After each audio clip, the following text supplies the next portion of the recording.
Welcome to the Workamper Show, brought to you by Workamper.com. This podcast helps you discover how to finance your RV travel dreams. Each one of our episodes will introduce you to people who are already living the RV lifestyle or to work camping opportunities all around the U.S. You'll also learn how to hit the road the right way and make the most of every opportunity. Now let's turn over today's show to your host, Greg Gerber. Today I get to talk with the organizer of one of the largest RV shows in America, which starts next week in Tampa, Florida. Today's episode is brought to you by the featured employers at Workamper.com. These Workamper employers have taken the extra step to share some photos and detailed information about their Workamper programs with you. Check them out today. Opportunities exist for solos, couples, and families, whether they are full-time, part-time, seasonal, or even long-term jobs. Some are income opportunities and others involve volunteering at locations throughout the United States. Go to www.workamper.com/FE to meet the featured employers today. If you're an employer seeking to hire work campers, then you can learn how to benefit from year-round recruiting by becoming a featured employer. Visit www.workamper.com/FE details. Today's guest is Dave Kelly, the Executive Director of the Florida RV Trade Association and the organization behind one of the most talked about RV events in the country, the Tampa RV SuperShow. Dave has been involved with the SuperShow for nearly 4 decades, and he offers a behind-the-scenes look at what makes this event such a draw for RVers, work campers, and people just beginning to explore the RV lifestyle. We talk about the sheer scale of the show, from the number of RVs on display to the thousands of attendees who come through the gates each year. Dave also explains why the SuperShow is such a valuable stop for people who are shopping seriously, including the opportunity to compare models, talk directly with dealers and manufacturers, and even trade in RVs on the site. He shares what's new this year, including hands-on towing education, expanded exhibitor space, and entertainment designed to keep the experience fun and family-friendly. If you've ever wondered whether an RV show is worth your time, Dave offers practical insights that can help you plan smarter and get more value out of the experience. To give us more information about the Tampa RV SuperShow, please welcome Dave Kelly, the Executive Director of the Florida RV Trade Association, to the show. Thanks for joining me today, Dave. I really appreciate it. I understand you're the Executive Director of the Florida RV Trade Association, and its bellwether show, the Tampa RV SuperShow, is coming up in a couple of days. Can you tell us a little bit about it? This will be the 41st year for the show. 41st annual. It'll be my 39th Super Show. It's been a heck of a run. That's neat. How many people typically attend this show? It depends. Our biggest show was over 70,000 people in 2022 in the height of the COVID rush to get into the RVing industry. And usually anywhere from 60 to 65,000 people, depending on the weather. And everything looks great for this week. Should be a good show. That's a decent crowd, to be honest. How many exhibitors will be featured?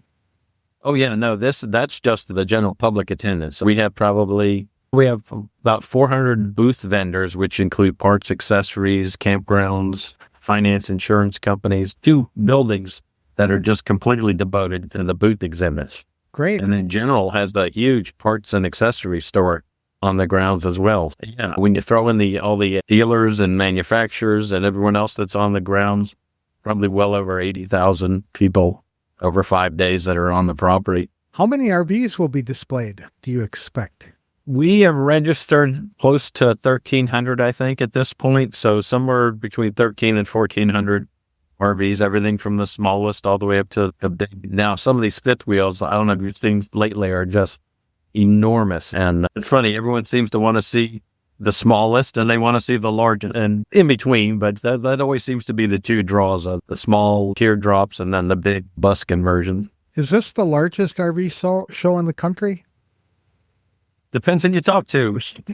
It goes back and forth between us and the Hershey show, which are really the only 2 manufacturer shows that are being done. And we try to be the best. It's not necessarily our interest to be the biggest necessarily, but we like to be known as one of the best shows. Okay, so the manufacturers are bringing out their RVs at the Hershey show and then modifying them and re-releasing them at your show. So it's a good time to get the best deals on the most current models. Can people buy RVs at the show? Oh, yeah. And so the manufacturers buy their space and then they appoint the dealers to work their displays. So we'll have anywhere from 30 to 35 dealers that'll be working various displays on the property. And yeah, bring your RV. They can give you an appraisal and swap you out and put you back on the road the same day if you have to. This takes place at the fairgrounds. Does that mean that there's an RV lot at the fairgrounds that people can stay in if they want? We had to get rid of the rally a couple years ago due to insurance reasons and whatnot. But the fair does offer parking on the grounds, overnight parking for the general public. Okay, so if people want to bring their RV in, they can do that and use that maybe to trade it in while they're at the show if they want. Yeah, exactly. Super. Do you have any special activities planned this year? We're working with Ford this year. They're going to do they call it the towing boot camp, the Ford towing boot camp. So they're going to have Ford trucks out here. They're going to show people about hooking up to trailers. There's a free element where it's classroom instruction. And then for a little bit of money, they'll take you out and even allow you to drive. We have an area where they can go out onto the road and drive. That's a new thing that we're adding this year is our Ford towing boot camp. That's going to be a big draw. I would think that people would love the opportunity to get some supervised help, especially if they're newbies, on how to tow these big, massive fifth wheels you talked about. Yeah, no, exactly. And we had heard that they were doing it in other places. And so we contacted them and they were very excited to be a part of the show this year. And then our entertainment that we have every year, we do have a new layout. So we were able to add more manufacturers. So we have some small manufacturers like Pebble and some of these other small ones that are just coming into the market. And it makes the show for us that much more valuable for the public to be able to see just about every single type of unit that's in the marketplace. And even with all of the space, we still have a few that we just weren't able to squeeze in, but we're doing our best to try to get everybody in the show. Do you have any headline entertainment events, or is this mostly entertainers walking through the show floor and the showgrounds? We used to do stage entertainment, and it pulled people away from the display. So years ago, we went with what we call roving entertainers, jugglers, magicians, clowns, bagpipe band, still walkers. I can't even think. We have the living plant that comes out. We have the living mannequin. Every time you turn around, there's something crazy going on with the entertainers. People may not go home and talk about all the RVs they saw, but they'll sure tell you about the plant man that they saw or the juggler that got them in the middle of the act. Or it's so neat to see people because it's a fun industry. So Right. We want them smiling. We have steel drum bands at the entrances. So they're playing the steel drums and the people are dancing as they come in. And we just make it a fun family atmosphere. Of course, kids are free. So they bring their kids out and they just have a great time. Can pets attend as well? Oh, yeah. We have dogs. The dogs are allowed on leash and people are really good about it. And years ago, we talked about we're going to allow the pets. And when you look at it, so many people travel with their dogs and they don't want to leave them in the coach. And they're family members. It would be like you telling them, hey, leave your kid out in the car if they're coming in. And they appreciate that they can bring them in. And we even have dog bowls with water so that they can stop and get a drink during the day. So very pet friendly. That's what one of the big drawings is for people to buy an RV is to travel with their pets. So I'm glad to see that you folks are allowing them to come on leash or in their little pet strollers or whatever it might be to get out there and enjoy the things as well. Yeah, no, you're right. So that's why so many people travel with RV so they can bring their pets and bring everything. They throw all their equipment in there. And so, yeah, we're very sensitive to that. What time do the gates typically open? We're open at 9 o'clock each day. And then Wednesday through Saturday, it's 9 to 6. And then Sunday, we're 9 to 4. So close a little bit early so people can get a jump on moving out and getting back to their dealerships and prepping units to deliver. Is there food available on the grounds? More than you can imagine. A lot of the types of food you'd see at a fair. Corn dogs, funnel cakes, pizza, pasta. But then we also have sandwiches and salads and some other healthier things. But you get a whiff of that corn dog cooking, you just can't help yourself. You have a couple of restaurants on the ground too, don't you? Yeah. The food is, they do such a great job with all of the food options that I hardly ever did anyone complaining about all the different food options that are out here. Mhm. You had said that children are free. What does it cost for adults to get in this year? It's $15, but you get a 2-day ticket. So it comes down to about $750 a day to come out to the show. And as it's tough to see everything in one day, and particularly if you're shopping for something in particular. So we offer them the second day so they can come out, see the units, and then come back. If you come on Wednesday, you can come back on the weekend. You can come back on Friday. It doesn't matter which day. We give them the option to come back any other day. So they really appreciate that, for being able to use that second day ticket. And in some cases, they may give it to a family member or a neighbor or friends. And that's great too. These could be people that probably wouldn't have come, but here's a free ticket. And it's amazing how many people come out that weren't really interested and then go, wow, I had no idea that they had islands in the kitchens and fireplaces in the living rooms and lounge chairs and all of the things that they've added in the years. And so it works out well whether they come back a second day or have it handed off to somebody else. That's funny you should say that, because I remember the first RV show I ever attended, I was amazed at how inexpensive the RVs were, because I expected them all to be close to $50,000 or $100,000, but you can get a travel trailer for significantly less money than that.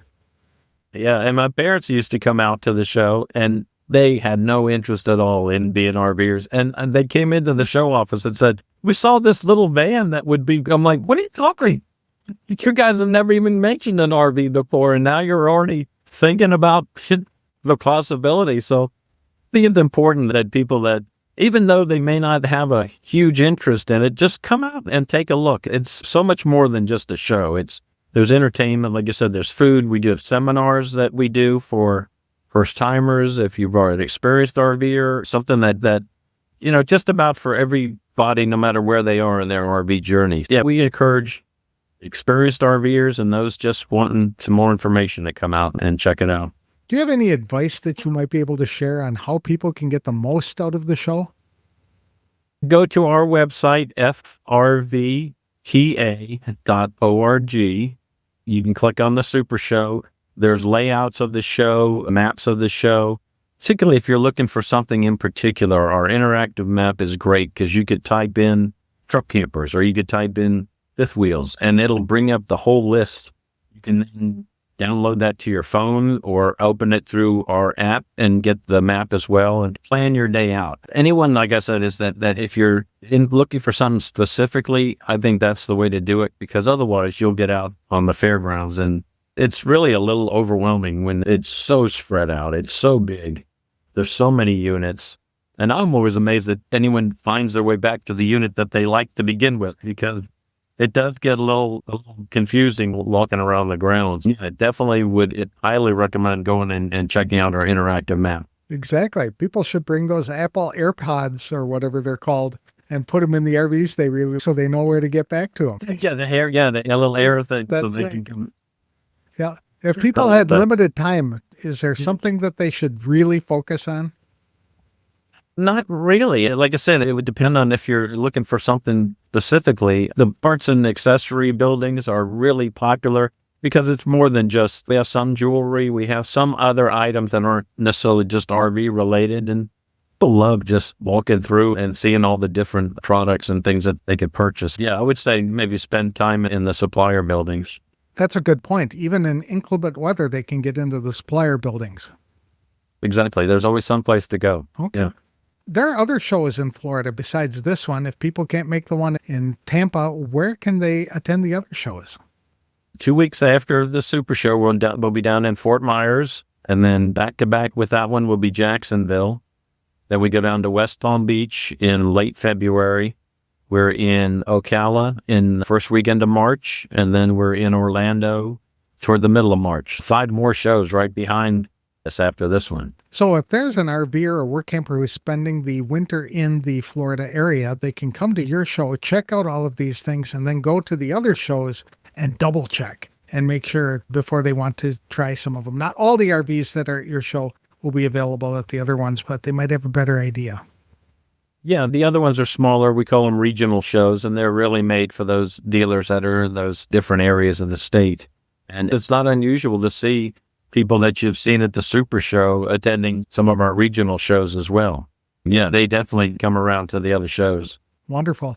It's been 5 or maybe 6 years since I last attended a Super Show, and I was always amazed at how big they were and well organized, because you could find your way around wherever you needed. You had the kiosks available with the maps on there, but now you're saying that the maps are available online, so people can download them to their phones and find anything they want anytime they need it.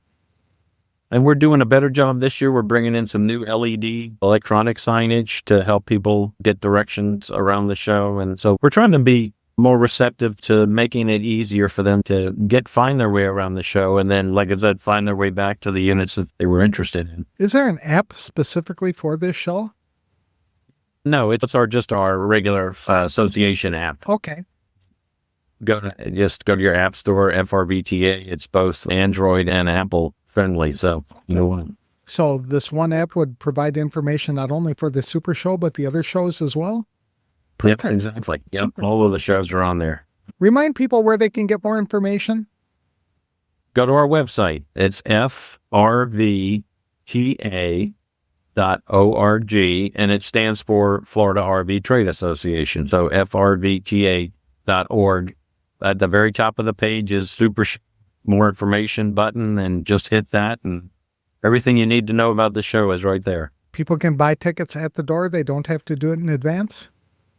Oh, they can buy in advance. Yeah, you can buy at the gates, but we recommend buying them ahead of time, and you can buy your parking ticket. So you go right through the parking gate, go right through the public gate, scan your ticket, and off you go. There's no waiting in line to buy tickets or for parking. So highly recommend that as well. And again, you can do that through the show website. You can't make it easier. Thank you very much, Dave. I really appreciate your time today and telling us about the show. I'm amazed that we've never had you folks on this show before, so I'm glad we were able to rectify it this year, and I wish you the best in 2026. Thank you, Greg. Thanks for having me.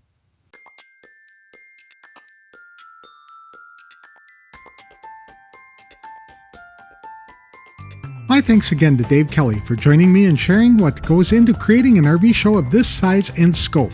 It's clear that the Tampa RV SuperShow is more than just a place to look at RVs. It's an opportunity to learn, compare options, and immerse yourself in the RV lifestyle, whether you're a longtime RVer or just beginning to explore the idea. If you're planning to attend the Tampa RV SuperShow or any of the other Florida RV Trade Association events, Dave strongly recommends doing a little planning ahead of time.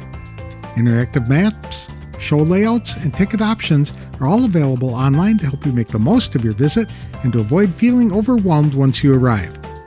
For complete details about the Tampa RV SuperShow and the other Florida RV shows happening this spring, visit the Florida RV Trade Association website at www.frvta.org. There you'll find everything you need to plan your visit and to get a jump start on your next adventure. Today's episode was sponsored by Workamper News. Much more than just a job listing website, when you put the tools of this professional service into action, you'll find out just how easy it can be to turn your work camping dreams into reality. A Workamper membership opens the door to a one-stop shop for all things work camping. Being the original resource for work camping, you'll find the largest number of job listings, be able to connect with a community of work campers, and view resources compiled by experts who've been enjoying the RV lifestyle for many years. If you're serious about leading a successful and enjoyable work camping lifestyle, then membership is for you. Join today at www.workamper.com. Embark on new adventures today with the support of Workamper News behind you. That's all for this week's show. Next time I'll be interviewing a woman in her 20s who decided to jump into the RV and work camping lifestyle while she was young enough to truly enjoy all that it offers. I'll have that interview on the next episode of The Workamper Show. If you enjoy these interviews, please consider leaving a review wherever you download the episodes.